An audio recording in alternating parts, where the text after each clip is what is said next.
Assalamualaikum warahmatullahi wabarakatuh. Para penonton, hadirin hadirat, ibu ayah, adik-adik, sahabat rakan-rakan, tuan-tuan dan puan-puan yang berada di luar sana, kita teruskan program 30 hari 30 ayat yang dibawakan khas ingin menggalakkan kita mendalami, memahami atau yang kita panggil sebagai tadabbur ayat Al-Quran.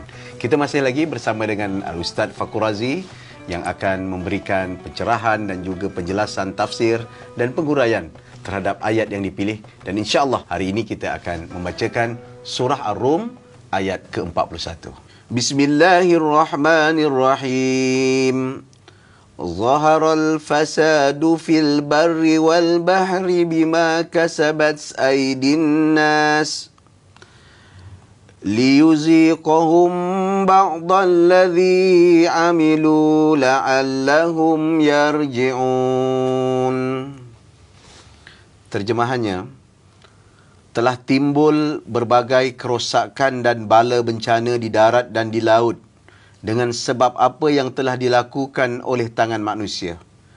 Kerana Allah hendak merasakan mereka sebahagian dari balasan perbuatan-perbuatan buruk yang mereka telah lakukan, supaya mereka telah kembali insaf dan bertaubat. Alhamdulillah Ustaz, hari ini berkenaan dengan kejadian alam dan juga kehidupan yang saya rasa sangat mendalam ayat ini. Sila Ustaz.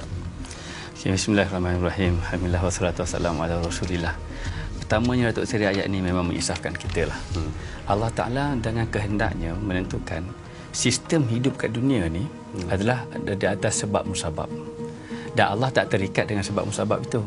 Cuma untuk di pihak kita, apa menyebabkan kerosakan berlaku di muka bumi ini, di laut dan sebagainya. Dan itu disebabkan oleh apa yang kita buat. Jadi kerosakan yang kita buat itu menyebabkan Allah Ta'ala menyatakan, menzahirkan kerosakan pada lautan, daratan dan kehidupan kita ini. Ia adalah disebabkan oleh, maknanya kita ini tidak patuh kepada Allah Subhanahu Wa Ta'ala. Dan apabila Allah Ta'ala mengizinkan kerosakan di darat dan di laut itu berlaku di atas apa yang manusia lakukan, iaitu penyimpangan manusia daripada manhaj Allah Subhanahu Wa Ta'ala, sebenarnya dalam ayat ini adalah supaya kita ini mengambil keinsafan daripada perkara itu, langsung kita bersegera bertaubat. Cuba kita lihat dekat sini, la'allahum yarji'un. Dalam Al-Quran, apa saja yang ada perkataan la'allahum, bermaksud ada penyertaan Allah yang dominan. Jadi la'allahum yarji'un, mudah-mudahan mereka itu berpatah balik ke jalan kebenaran, ke jalan taubat. Jadi ayat ini sebenarnya bukan nak fokus kepada kerosakan itu, dan bukan nak fokus kepada manusia yang membuat perlakuan-perlakuan yang menyimpang daripada pedoman ilahiyah itu, tetapi lebih fokus kepada bahawa bertaubat dan kembali kepada Allah itu yang lebih Allah kehendaki.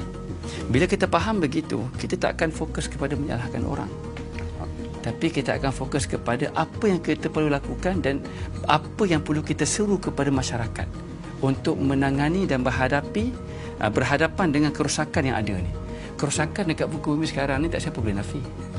Dengan kita katakan fenomena alam, tapi di atas sebab manusia yang membuat kerosakan. Yang haram dihalalkan, yang halal diharamkan, maknanya amanah dikhianati, janji diabaikan dan sebagainya lah itu. Jadi maknanya kalau kita fokus kepada situ, nanti kita akan fikir kepada kita ni lebih baik pada orang, dan kerosakan itu disebabkan oleh golongan-golongan itu. Kita berasa suci diri. Bukan itu. Maknanya tujuan utama ayat ini. Apa buktinya? Dalam fitrah manusia, kita akan lebih ingat benda yang hujung berbanding benda yang awal. Yang hujung Allah Ta'ala kata apa? Yudhiqahum ba'dalladzi amilu la'allahum yarji'un. Supaya mereka dapat rasa apa kesan daripada yang mereka lakukan, mudah-mudahan mereka berpatah balik. Jadi kita kena mengajak semua rakyat kita, masyarakat kita, umat Islam kita ini untuk berpatah balik ke pangkal jalan. Barulah nanti Allah akan merubah balik, maknanya muka bumi dan kehidupan kita ini ke arah yang lebih baik. Ya, saya teringat kepada ayat Al-Quran apabila Allah menyatakan kesediaan menurunkan manusia sebagai khalifah di muka bumi.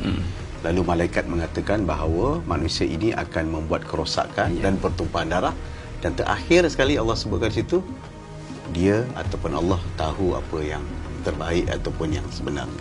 Saya rasa apa kaitan dan bagaimana dengan penyelesaian? Dia begini, dalam kehidupan kita ya Datuk Seri, kita tidak dituntut untuk mengubah plot-plot takdir. Ya. Takdir itu telah Allah Ta'ala plotkan. Yang ditaklifkan kepada kita adalah bagaimana berhadapan dengan takdir. Bukan untuk kita mengubah daripada hitam kepada putih, putih kepada biru, biru kepada dan sebagainya. Bukan.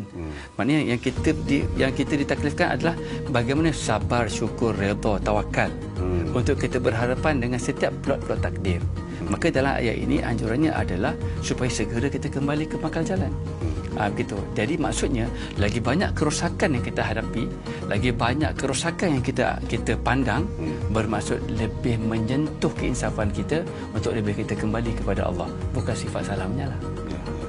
Gitulah intipati yang ringkas yang boleh saya kongsikan dalam waktu yang terbatas ini, insya-Allah. Alhamdulillah, satu penjelasan yang sangat menarik, yang sangat menyentuh perasaan. Apatah lagi kita pernah menyentuh tentang kemenangan, kejayaan yang Allah seru kita untuk bertaubat, dan kita ditimpa dengan keadaan yang mungkin kurang menyenangkan, dan Allah minta untuk kita kembali ke pangkal jalan. Semoga kita mendapat sesuatu yang bermakna dalam ulasan ayat surah Ar-Rum ayat ke-41 ini. Jadi tuan-tuan dan puan-puan, teruskan 30 hari 30 ayat bersama dengan Al-Ustaz Fakhur Razi untuk ayat-ayat seterusnya. Billahi taufiq wal hidayah. Assalamualaikum warahmatullahi wabarakatuh.